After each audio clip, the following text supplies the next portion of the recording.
A tecnologia também está em campo na Copa do Mundo. Descubra como a inteligência artificial, infraestrutura digital e análise de dados estão transformando o futebol. Em entrevista com Valério Mateus, da Lenovo. Ouça o episódio aqui, no Notícia no seu Tempo.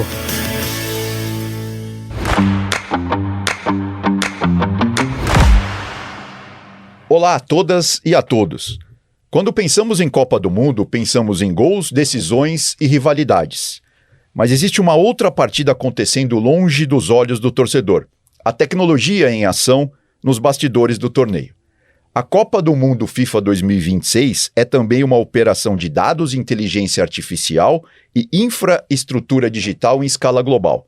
Do impedimento semiautomático aos avatares 3D utilizados pela arbitragem, passando pelas imagens estabilizadas captadas pelos árbitros, há uma camada de tecnologia que ajudou a transformar esta Copa mais conectada e inteligente da história. E tudo isso acontece porque a Lenovo se tornou a primeira parceira oficial de tecnologia da FIFA. E para conversar conosco hoje sobre esse tema, infraestrutura, como ela funciona, tecnologia, enfim, temos o prazer de receber aqui no Estadão Valério Mateus, ele que é gerente-geral de serviços e soluções da Lenovo para a América Latina. Valério, muito obrigado pela sua presença aqui. Imagina, um prazer participar, um prazer conversar com vocês. Agora, Valério, se a gente for dentro, claro, do contexto da Lenovo, se a gente for explicar para quem está nos acompanhando o que essa Copa mudou em termos tecnológicos, em termos aí de background, de infraestrutura, quais são os principais pontos que você destaca aí, só para a gente começar a entrar no tema? Bom, como você comentou, é a primeira vez que a FIFA tem um parceiro de tecnologia para o evento desse tamanho. O que a gente fez de diferente? Cada um dos estádios, são 16 estádios ao todo, tem uma infraestrutura desenhada para aquele estádio para fazer as tecnologias ou para viabilizar as tecnologias que a gente comentou, a câmera do árbitro, os avatares 3D. Então ela é uma Copa muito mais conectada, muito mais tecnológica, o que melhora a experiência do fã, desde o fã que está dentro do estádio, quanto aquele que está assistindo remotamente. Toda a ideia de construção dessa infraestrutura foi melhorar a experiência de quem assiste ao evento. Tá certo. Bom, então vamos começar pelo referee view, pela câmera do árbitro. O que é essa tecnologia, na verdade, e por que ela está tão bem assim no vídeo, vamos dizer assim, Porque, claro, quem acompanha futebol em outros campeonatos, o ano passado, por exemplo, já teve, no Mundial de Clubes, sim, mas era uma imagem um tanto quanto mais complicada de a gente assistir, exato, que tremia demais, Agora, hoje, realmente, a estabilidade, tanto que está sendo bastante usado, nas transmissões da Copa, porque realmente a qualidade da imagem é muito boa, Então, o que é essa tecnologia e por que ela está tão boa, na verdade, para quem está assistindo em casa? É uma excelente pergunta. E foi legal você lembrar o Mundial, No Mundial, a tecnologia foi um evento teste, para essa parceria entre Lenovo e FIFA. Então, justamente o que a gente percebeu é que a qualidade... Não tem como você colocar um estabilizador no juiz, Tá. Tem que ser algo leve, ele tem que conseguir exercer a função dele em campo sem um estabilizador pendurado no pescoço. Certo. Então a gente evoluiu, a gente percebeu no evento teste que a qualidade da imagem não era uma qualidade adequada para uma transmissão de um evento desse tamanho. Então o que a gente construiu, e a gente usou um pouco tecnologias de outros eventos também, a Lenovo também é parceira da Fórmula 1. E a gente tem também estabilização na Fórmula 1, diferente, obviamente, porque a câmera é maior e você consegue fazer coisas diferentes. A câmera fica no carro, no caso. Ela fica no carro. Tá. Mas dentro da FIFA, o que a gente construiu foi uma inteligência artificial que fica entre a captação da imagem e a disponibilização da imagem para as TVs. Perfeito. Então ela captura, ela percebe a imagem e a inteligência artificial dentro daquele contexto, ela identifica o que é o assunto, como se diz normalmente em processamento de vídeo e foto, qual é o assunto que ela tem que focar. Então isso facilita para o algoritmo identificar e estabilizar em torno daquele assunto de uma forma muito rápida, porque a infraestrutura está no estádio, eu não tenho que transmitir essa imagem para nenhum outro lugar, e esse algoritmo de IA, ao identificar o que ele precisa estabilizar, ele consegue rapidamente eliminar esses tremores, estabiliza aquela imagem e já alguns milissegundos depois deixa disponível para a TV. O que muda, né? Para quem mexe com vídeo, às vezes você estabilizar 1 minuto de vídeo numa workstation de primeira linha leva 15 minutos de processamento. Isso não funciona para um evento ao vivo, né? Claro. Então a adoção da inteligência artificial, o foco no que precisa ser estabilizado, toda essa tecnologia no estádio é o que permite você transmitir essa experiência segundos depois do que do Ou seja, você está ganhando latência, está ganhando velocidade, né? Porque realmente é bem rápido, né? Que aparece. É imediato, quase a disponibilidade é quase imediata, né? E aí, obviamente, o diretor vê o momento para colocar. O diretor da TV aqui. Tá. Mas a imagem está disponível para ele quase que ao mesmo momento que a imagem das outras câmeras. Aí no caso do árbitro não muda nada, né? Ele fica com aquela câmera só uma câmera bem pequenininha que fica em cima da orelha. Em cima da orelha, o mais próximo possível do olho, né? Para realmente ser a perspectiva do que ele está vendo, mas é uma câmera hiper leve que não interfere em nada a atuação dele. Tá. Agora, outra coisa interessante também, né, principalmente quando o VAR é acionado, são os avatares dos jogadores, né? Porque, primeiro, que é uma imagem muito real, né? Sim. A gente realmente vê o jogador ali em 3D, né, praticamente. E como que foi feito isso tudo? Ou seja, teve um escaneamento de todos os 1.248 jogadores? Eu não tinha feito essa conta, mas sim, a gente escaneou todos os jogadores que participam do torneio. O processo de construção dessa tecnologia, ele é mais longo, mas a utilização é muito rápida. O escaneamento do jogador leva menos de 10 segundos. Ele entra numa câmera, né, com várias captações de imagem, e aí a gente cria o avatar dele, que é milimetricamente a representação do jogador. Tamanho do braço, tamanho da perna, do tronco, e não só as proporções do corpo dele, mas aonde estão também as articulações. Então, na hora que você vê o avatar, ele está na posição que o jogador estava no momento que congela a imagem. Você só consegue fazer isso porque você manipula o avatar para que ele fique na mesma posição. Inclusive teve um caso, né, algumas rodadas atrás, na primeira fase, se não me engano, da ponta da chuteira do jogador. Eu estava nesse jogo. Eu estava nesse jogo, foi Colômbia e Portugal, e foi um impedimento, foi menos de 3 centímetros da chuteira que estava na frente. Justamente porque você consegue essa representação milimétrica do jogador. A gente pode discutir se é justo, se não é, aí é uma questão da regra. Mas você ter uma tecnologia com essa precisão à disposição do esporte é fantástico, né? E você conseguir fazer isso em questão de segundos e disponibilizar para o VAR e ele tomar uma decisão dessa, né, por conta da ponta de uma chuteira, para um esporte tão competitivo quanto o futebol é uma revolução. E é uma precisão para todos os lados, né? Para todos os lados, claro. Se a regra for igual, se a régua for igual para todo mundo... Exato. E o objetivo do desenvolvimento da tecnologia foi justamente tentar chegar o mais próximo possível do que é a regra e eliminar a subjetividade, né? Antes você tinha uma imagem de uma câmera que está a 200 metros de distância, num ângulo que talvez não fosse o ideal, que o VAR tem que traçar umas linhas, e mesmo assim sempre havia dúvidas, né? Poxa, foi impedimento, não foi impedimento? Com toda a tecnologia disponível, ainda existia um quê de subjetividade. Eu estava no estádio quando aconteceu esse lance que você comentou. Quando a imagem apareceu no telão do estádio, todo mundo, cara, foi impedimento. Certo. Não tem o que discutir, né? E eu acho que essa precisão, ela é justa, né? Porque você realmente segue a regra de forma igual para todo mundo. Agora aí também o pulo do gato, vamos dizer assim, o segredo por trás de tudo isso é o algoritmo, é a inteligência artificial que está operando ali para que tudo isso seja concatenado ali da forma mais rápida possível. Exatamente. Né? E o fato de você ter a infraestrutura toda disponível dentro do estádio, né? Você não depende de qualquer processamento fora, e você tem, não é só a tecnologia do avatar, né?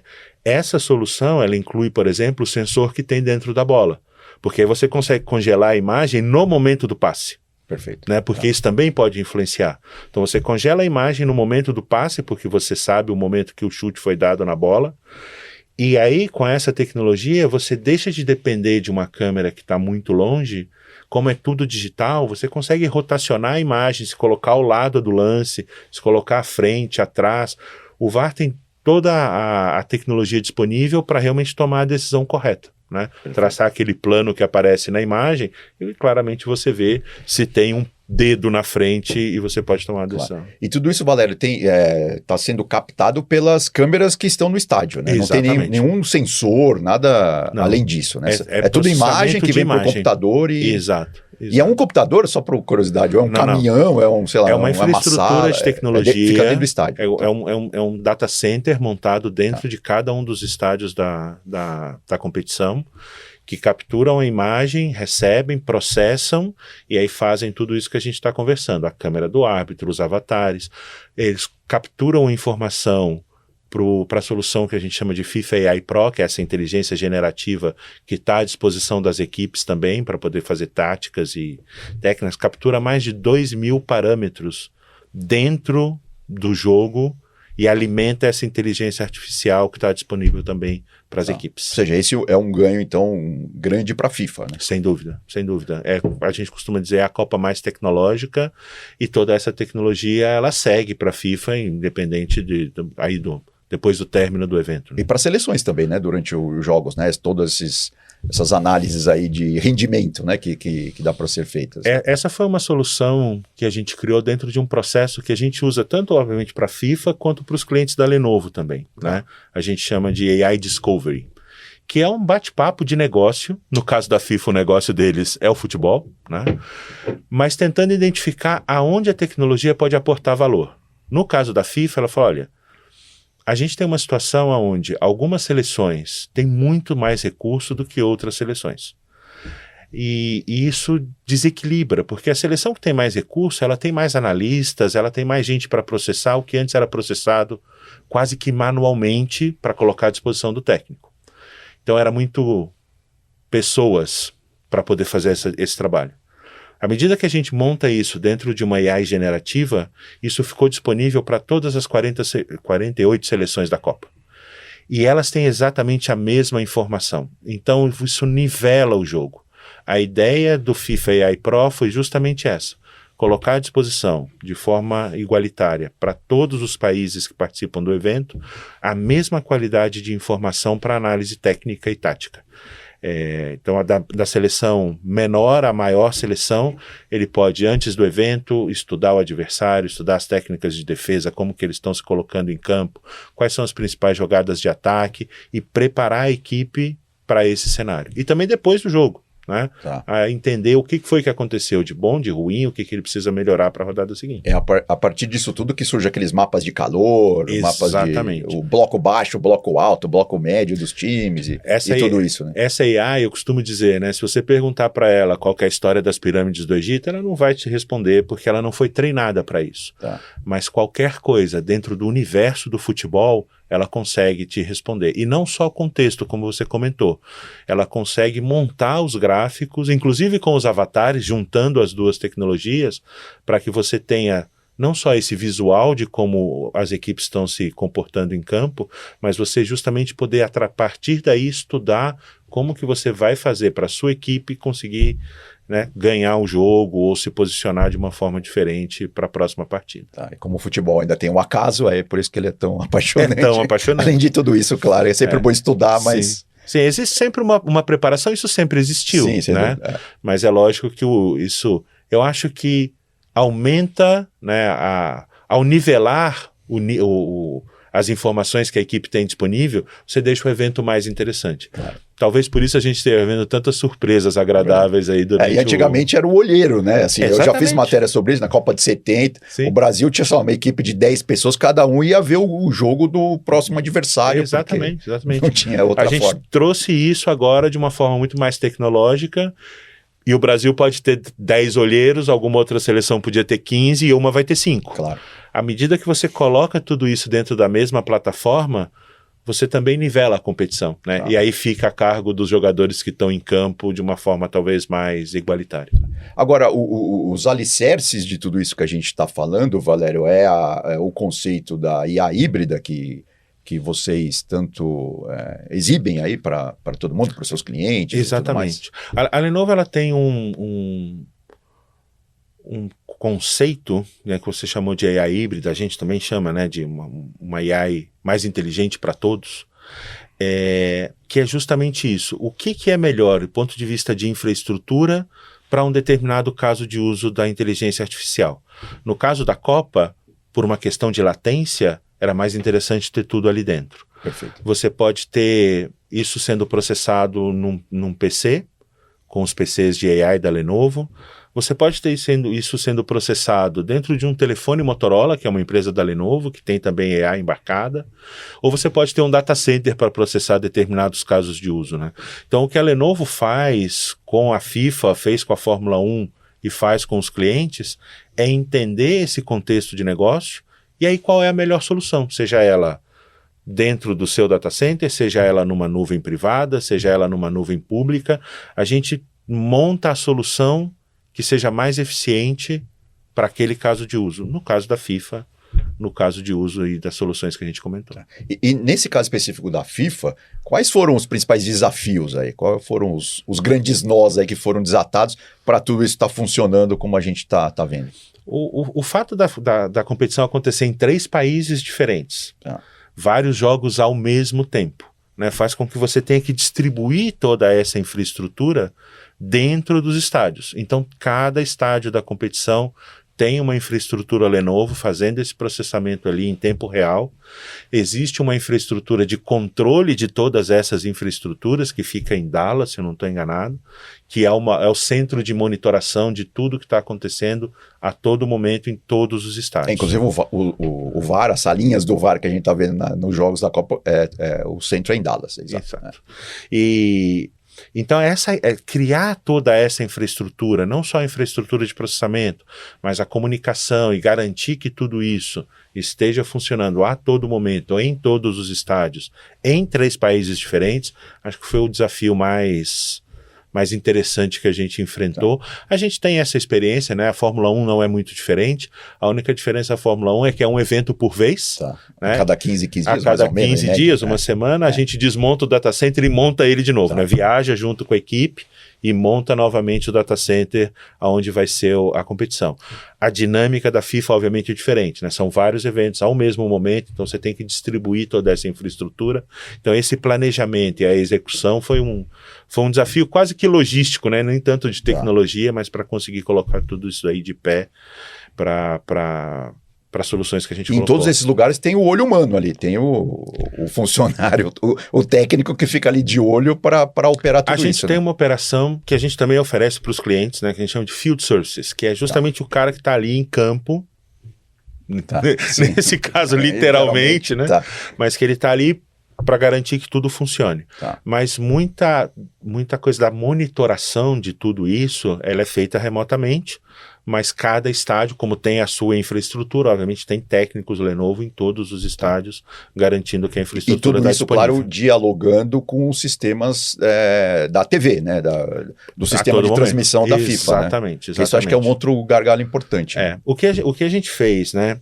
Existe essa infraestrutura, por exemplo, a câmera do árbitro, né? Que está entre a captação e o broadcast, né, fazendo essa estabilização da imagem, e a gente tem também toda uma infraestrutura de processamento que deixa a imagem pronta não só para o broadcast, para o streaming também.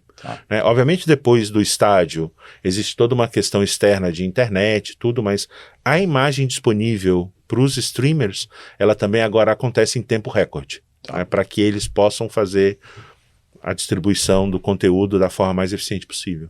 Ou seja, latência e velocidade, de novo, é o que mais pega, né, nesse processo todo. Né? Então, antes o pedaço que é dentro do estádio, entre captar e disponibilizar, levava um tempo bem maior. Hoje ele é menor do que 5 segundos, para que você disponibilize a imagem para os streamers a partir da captação.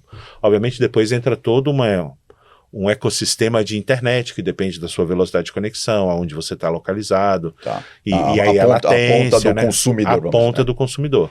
Mas entre a captação e a disponibilização para que o streamer comece a trabalhar, isso é inferior hoje a 5 segundos dentro do estádio. É bem rápido. Né? É muito rápido. Muito rápido, na verdade. É muito rápido. E aí, claro, por exemplo, isso é o que você estava falando, né? Uma pessoa ou 1 milhão de pessoas, aí, claro, aí cada caso é um caso, Cada né? caso é um como caso. vai ser distribuído isso. Exatamente. Depende, obviamente, da infraestrutura do próprio streamer. Aí existe um outro mundo que não está sob o controle da Lenovo. O que está sob o controle, que é dentro do estádio, a captação, digitalização e disponibilização, isso acontece em menos de 5 segundos entre o que aconteceu em campo e o que está disponível para streamer. Inclusive, se você fizesse um streamer de dentro do estádio, o delay era menor do que 5 segundos. Perfeito. Interessante. Agora, claro, a Copa vai terminar, né? E a Lenovo vai continuar, óbvio, com toda essa tecnologia, com toda essa experiência aí adquirida junto ao evento gigantesco, como é uma Copa do Mundo. E aí, no caso específico da Lenovo, no dia a dia ali, para os seus clientes e tal, o que fica? Qual que é o legado, vamos dizer assim, em termos de serviços, né? Da Lenovo depois da Copa? Essa é uma excelente pergunta. A Lenovo ela não patrocina um evento como a Copa do Mundo só pela exposição da marca. É lógico que isso é um fator extremamente importante. A mesma coisa acontece com outros grandes eventos. A gente patrocina a Moto Velocidade, a gente patrocina a própria Fórmula 1 também. Mas a gente só entra nesses eventos onde a gente aporta valor de tecnologia. Então todas essas soluções que foram criadas para a FIFA, a ideia é mostrar que a Lenovo tem uma capacidade de construção de soluções que vai muito além do que só a disponibilização e a venda do hardware, talvez o braço da Lenovo hoje mais conhecido no mercado. Então, para nós, isso é uma vitrine que mostra a capacidade da Lenovo de entender uma situação de negócio, construir uma solução, seja com inteligência artificial, seja uma solução de serviços, de operação, como a gente colocou na questão dos estádios, né, de ter técnicos residentes nos estádios para fazer com que essa infraestrutura esteja sempre operacional. Essa camada de serviços da Lenovo é o que mais interessa do ponto de vista nosso, né, como soluções e serviços, mostrar. Então, o que a gente está transmitindo para os clientes e o que fica para a Lenovo, né, não só as tecnologias construídas, mas essa percepção de que a Lenovo é um parceiro de negócio e não só um fornecedor de equipamentos. Perfeito. Né, para entender o business case, utilizar eventualmente coisas que a gente já desenvolveu para a Copa, né, obviamente com um foco diferente para uma empresa de logística, ou uma empresa de varejo, ou um banco, ou uma empresa de saúde, né, a capacidade da Lenovo de mobilizar esse conhecimento e construir uma solução, eu acho que é a principal mensagem que a gente passa ao ter feito tudo isso para um business como a FIFA. Ou seja, você está me dizendo que vocês têm condição agora de oferecer soluções praticamente artesanais, né? Claro, baseado nessa questão aí da IA híbrida e todos esses processos que rolaram na Copa, né? O que a Lenovo faz, até comentei antes, né? A gente tem um processo onde a gente, como empresa de serviços, entende o negócio do cliente, aonde estão os gargalos, o que ele precisa melhorar. Obviamente isso é feito em conjunto com o cliente, mas a expertise da Lenovo de olhar um determinado processo e falar, cara, aqui eu consigo te ajudar com uma inteligência artificial. Ou eu já tenho algo desenvolvido, por exemplo, a Lenovo tem soluções de Video Analytics que a gente utilizou na Copa, que a gente utiliza na Fórmula 1, que eventualmente vão ser utilizadas numa solução para um cliente normal da Lenovo. Soluções de processamento de imagem, de dados. Então a gente olha tudo isso e a capacidade da Lenovo de entender um processo e aportar esse conhecimento é o que faz diferença. Ao invés de simplesmente vender um servidor ou vender um notebook, a gente quer estar nessa discussão de negócio. E eu acho que a FIFA ajuda o cliente a entender esse posicionamento da Lenovo mais como uma empresa de soluções. E o que mais surpreende as pessoas, Valério, quando vocês apresentam essas soluções? Ou até você mesmo que esteve lá e viu tudo funcionar na prática? Olha, eu acho que é esse nível de, a gente costuma dizer dentro da Lenovo que é a arte do que é possível, né? Então a gente olha uma questão de negócio, você vê um avatar influenciando a decisão num jogo por centímetros, como a gente comentou, né, da chuteira de um jogador, é você ver materializar essa tecnologia, né, e é realmente impressionante você falar, isso surgiu de uma discussão de negócio, né, a gente precisa melhorar a precisão, e a gente cria todo um ecossistema de soluções para resolver esse problema, né? E eu vejo da mesma forma quando a gente entra numa empresa de saúde, por exemplo, e ele diz, eu preciso melhorar a precisão do diagnóstico de uma ressonância magnética. Perfeito. E a gente tem uma solução para isso. Que vai resolver ali e tal. E é a mesma coisa do VAR. Ele não toma a decisão, mas ele facilita que você faça um diagnóstico e tome a decisão. Então, essa junção dos mundos e você ter a tecnologia efetivamente atuando para melhorar os negócios, é isso que para mim é o que mais impressiona. Perfeito. E essa parceria com a FIFA é só para essa Copa ou tem passos futuros aí? Essa parceria inclui a Copa de 2026 e a Copa Feminina do ano que vem, que, by the way, vai ser aqui no Brasil. Legal. Né? Então, todas as tecnologias que estão disponíveis, elas estão disponíveis para a Copa do ano que vem também aqui no Brasil. Bom, e a gente espera que essa parceria siga também por muito, muito mais tempo. Tá certo. Valério, muito obrigado, viu, por ter aceitado o nosso convite, por essa conversa, foi bem legal. Legal, obrigado a vocês pelo espaço e, bom, seguimos aí em contato. Tá certo. Bom, gente, esse podcast é uma produção do Estadão Blue Studio com patrocínio da Lenovo. Para saber mais sobre essas tecnologias, acompanhe os canais online do Estadão e da Lenovo. Muito obrigado e até a próxima. Tchau. Lenovo Hybrid AI. Infraestrutura para transformar dados em decisões.